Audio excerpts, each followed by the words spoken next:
Connecting Winnipeg on 680 CJOB. Unlike King Charles, who was promoted, I guess it was an inherent promotion that he got from prince to king, most of us find that it's pretty tough competition for roles at the top. Joining us with some tips on how to get to the top, Jennifer Eggers, who is a organizational resilience authority. She's an executive coach and president of LeaderShift Insights Incorporated. Hi, Jennifer. Thanks for taking the time. Thanks so much for having me on the show, Kathy. So many of us are trying to climb that corporate ladder, but there are minefields all around that ladder. And, you know, friendships can be destroyed in the process and people can get pretty darn angry.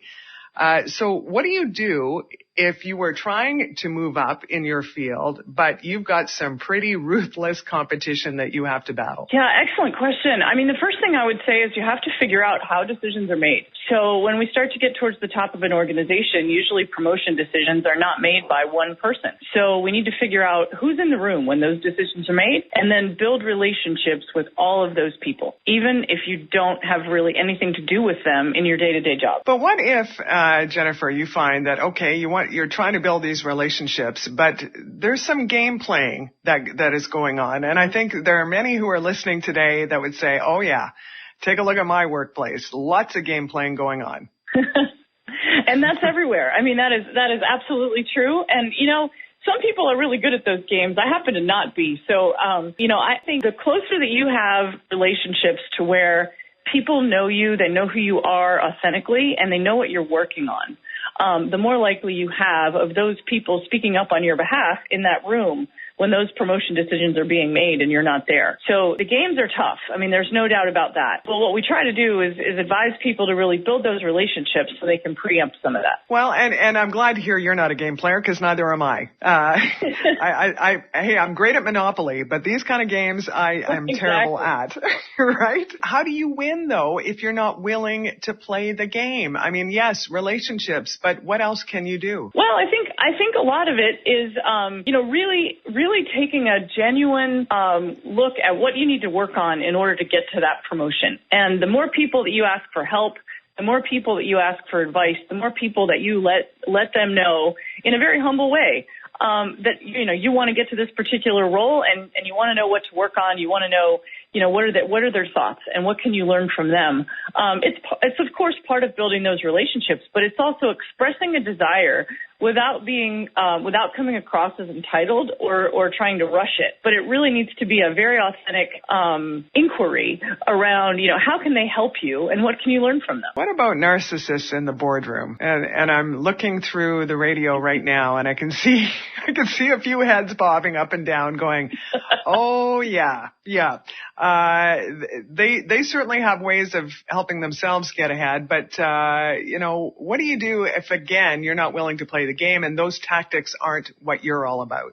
Yeah, and a lot of those people get ahead. I will say, the more sensitivity we start to have and we start to see in our society around culture and respecting people, you know, the less chance those people have of getting ahead, but they still squeak through. And we certainly all know, you know, a couple of those people probably have come in contact with that in our careers. So, you know, I think it's the same thing. You've got to kind of ignore the drama, stay above it, and really work those relationships behind the scenes. And, you know, it's really about knowing the people that are in that room that are going to make that decision, and letting them know in a very authentic way, you're not one of these narcissists. No one wants to promote a narcissist, right? They get promoted because they're good at what they do or, you know, they frankly have the relationships. So the more you can preempt that in an authentic and real way, the more you get to win instead of the narcissist. What's changed during COVID? What's changed in the office, do you think? Gosh, I mean, I think it's harder. I think this notion of building relationships is still almost more important than it's ever been before, but it's harder now. Because in many cases, people are still on Zoom, or, you know, strangely, we have a lot of clients that are, you know, half the team is in the office sitting on Zoom talking to the people who aren't in the office. You know, and so building those informal relationships is tougher.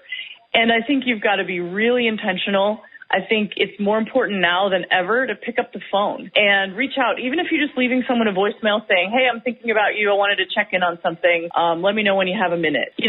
People don't do that today because they're so used to scheduling these, 1-hour meetings or whatever it is on Zoom. And we've lost that sort of informalness, which I think is still critical.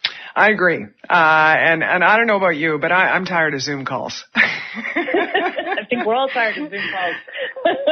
Yes, indeed. Jennifer, I appreciate you taking the time on this Monday morning. I know that Thanks so much.